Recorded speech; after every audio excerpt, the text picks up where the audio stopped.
Alright guys, welcome to another video on my 1964 Corvette. I got to taking a break on putting vintage air in that black car, and we're gonna work on this car. So if you noticed in the last video, it runs pretty good, it drives, but it really doesn't stop almost at all. And of course, like anything, it's gonna be bad master cylinder and leaky calipers from sitting. So I have all new stuff, so let's go ahead and put it on. So if you guys haven't seen videos on this car yet, this is my 1964 Corvette X road race car.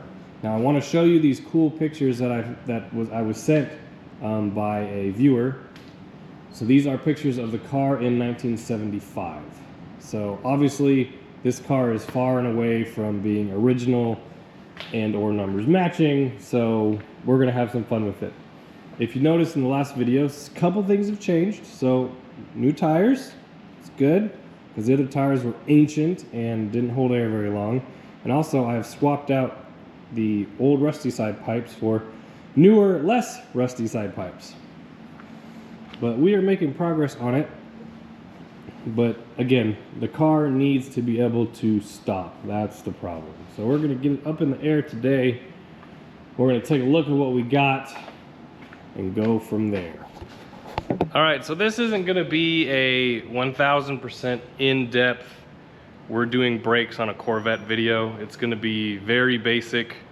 I'm planning on making a, everything I know about doing Corvette brakes video in the future, but this is gonna be just checking this car out, putting new brakes on it, and just showing you kind of the quick process. So first, let's get these wheels off, see what we're working with. We have the car up in the air, and as expected, you can see these calipers are not in the best of shape. That one's okay. This one is the main one. I feel like that is the problem. It's leaking out of the seals right here and of the front. So remember, this is a Pennsylvania car. Eventually, I think I'm going to put a frame underneath it, but at this point, I'm not. So we're gonna make do with what we have. This caliper, again, it looks good, but I have new.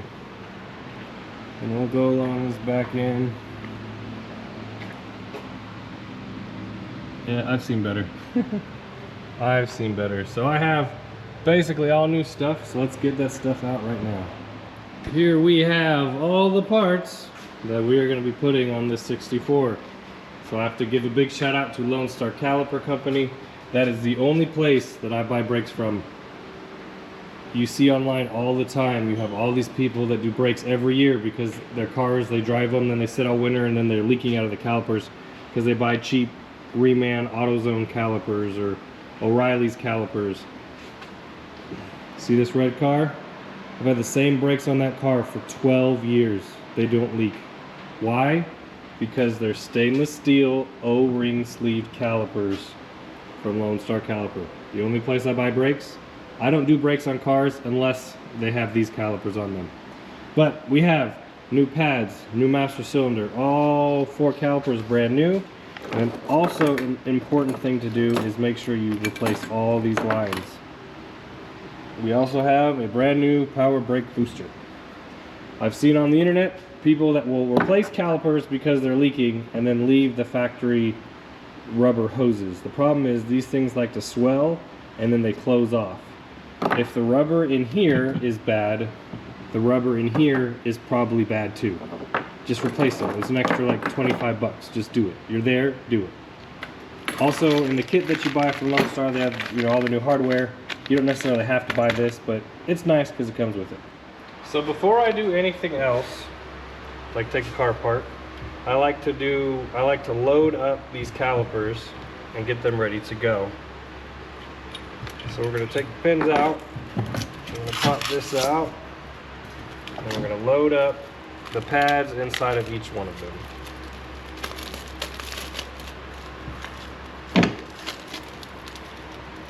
Notice these pads are riveted, not glued.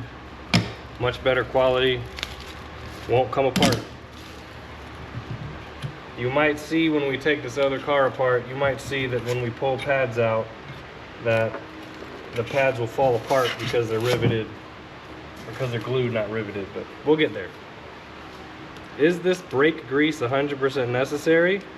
I've seen people say it is, and I've heard people say it isn't. Luckily, it comes free with my brake clean, so we'll just put a little bit on there and then call it good.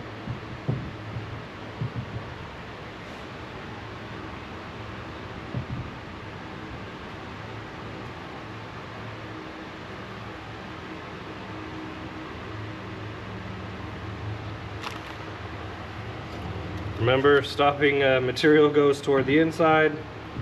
You'd be surprised how often that is something that has to be said.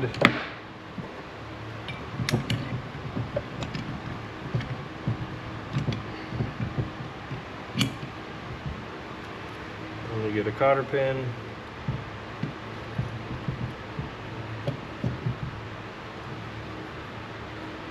You're good to go. Next, at least on the front calipers, you notice the backs don't have hoses like this, but what you have to do is we're going to install our brake hose on the caliper while it's on the bench, not in the car. If you do it the other way around, you're going to get, your hose will look like this. It will look wrong. This is the correct way to do it. You always need the copper washer to go on it.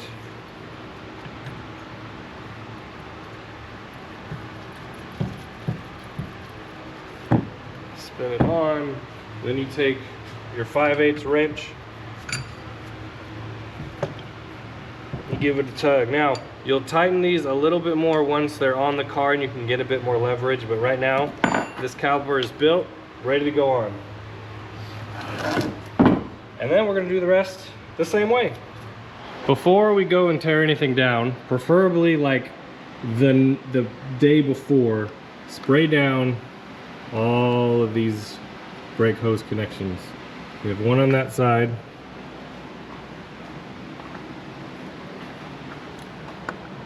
one on this side,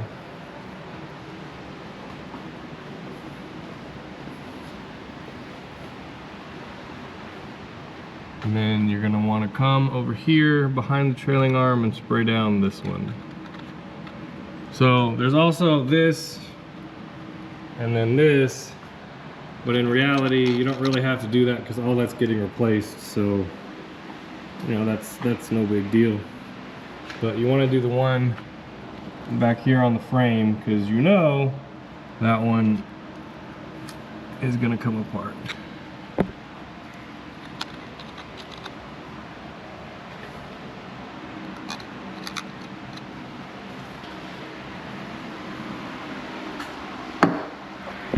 So to begin, what I'll do is I cut these lines right about here just in case I need to play around with this.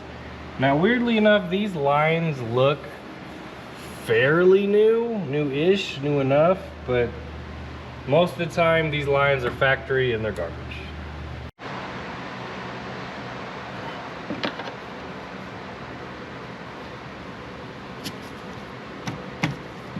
So luckily these are actually pretty loose. I don't need to cut these lines. I think these brakes have been done before, but again, I think the brakes were done like 10 years ago. So they're gonna drip quite a bit, I believe, coming out of there.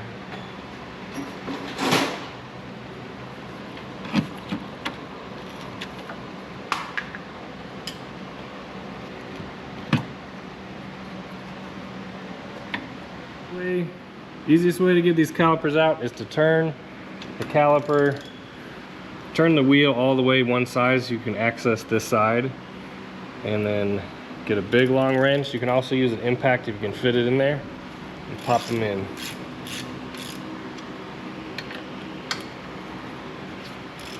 Again, I think these brakes were done within the last 10 years or sometime semi-recent, just because the hoses look pretty good. But you use the part store brake calipers, then they leak and they rust and they just, it's not a good idea. If they had done it right, we wouldn't be doing brakes because they would have already been done.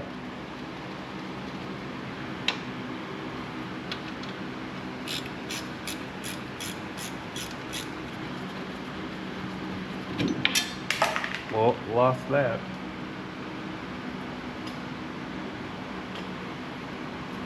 And these just slide off just like that. Oh, I can hear it sucking. So when I pulled that out, the pistons came out and I could hear it sucking air while the pistons moved. Yeah, these are junk. All right, and looking at this line, there's a date, 2019. So max 7 years these calipers lasted. How many miles in that 7 years? Probably 0. Probably sat the entire time. And you know, this is what happens. This is what they look like. So you can see all the paint on the back of the pads. You can actually see the wetness coming out of those seals right there. This one's not as bad as that other side. So we'll take the other side and look at that one. Yeah, you can see this one. It's kind of grabby actually, and you can kind of see this spot where the pad has been. Like that. Not surprised at all. We're getting lucky though. These brake lines could be way worse. I think some of them have already been replaced. I think I have more I need to replace. But those will work.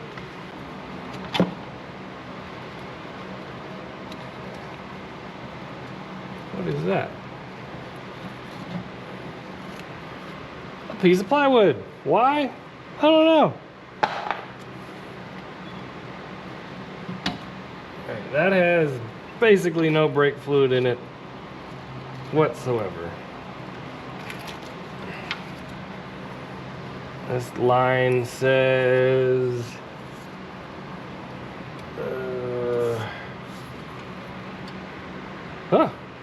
this line says 2012, I think. That's even worse.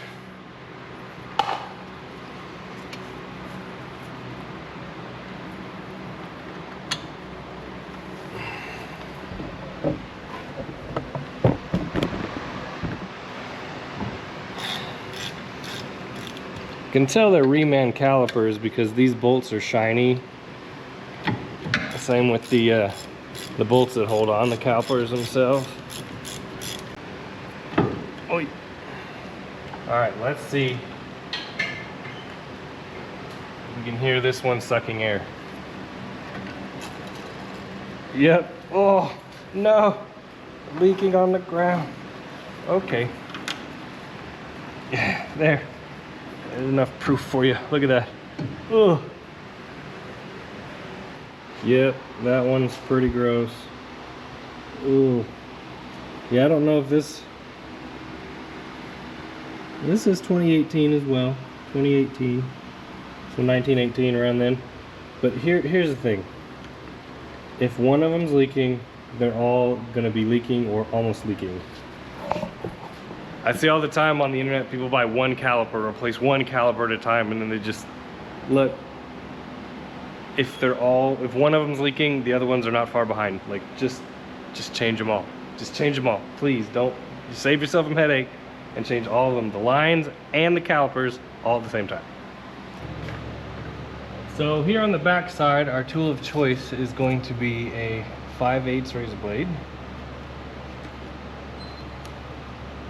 Even though this line looks new, it's still almost 10 years old, and I'm not going to use 10-year-old rubber when we could have brand new rubber.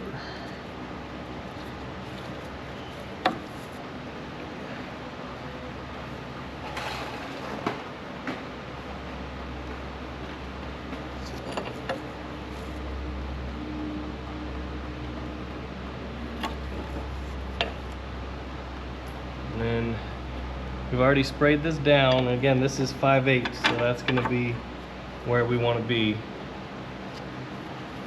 And you want to put it empty. Oh, look at that. Somebody did all the hard work. Somebody already busted loose all the rusty stuff, I guess. I was expecting this to be a much more difficult, you know, brake removal. But now that I said that, it's going to backfire on me.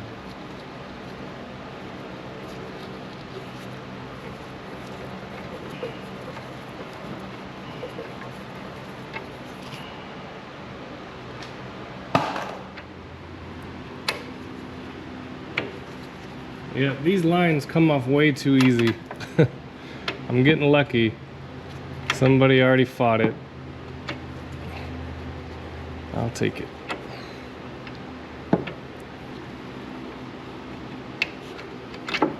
There we go. Let's see.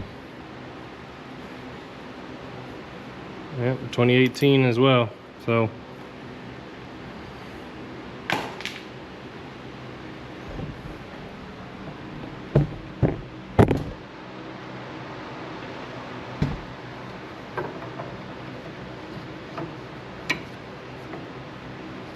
I'm not even gonna bother with these.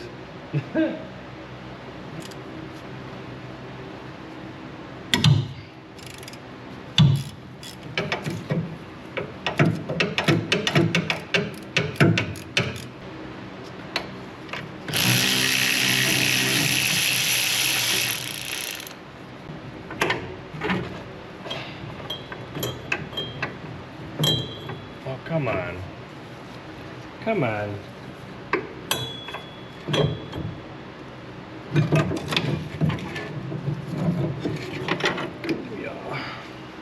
These ones you might be tempted to leave on. They don't look too bad, but these seals are wet. You might think, oh, we'll just replace the fronts and not the backs. You'd be regretting that, I think. With any kind of real driving, you would be. Here is the last one, and you can see it's leaking. Both sides are leaking. Now on a normal C3 or C2, at least in the South in Texas, this is about where we'd stop. I have yet to see a Southern car that needs brake lines unless somebody's messed them up. But this one, being from Pennsylvania, is not that. So I'll show you guys the brake lines. I do have some brake lines in my parts stash that I'm hoping to be able to use, but these ones are different. When I was taking the rear calipers apart, when I took this caliper apart and then I looked at the brake line and I was like, that's different. They're actually made of copper. So if we look right here, someone has replaced these in the past and that's what they are. Now, is this good enough? For what they were doing, it probably was. Probably wasn't a problem, but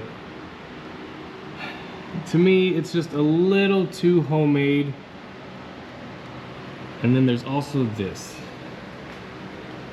So as you can see, this line is a bigger line that then goes to a smaller line, when I don't think that's how it's supposed to be. I think this one line that goes from the front to the back is supposed to be all one.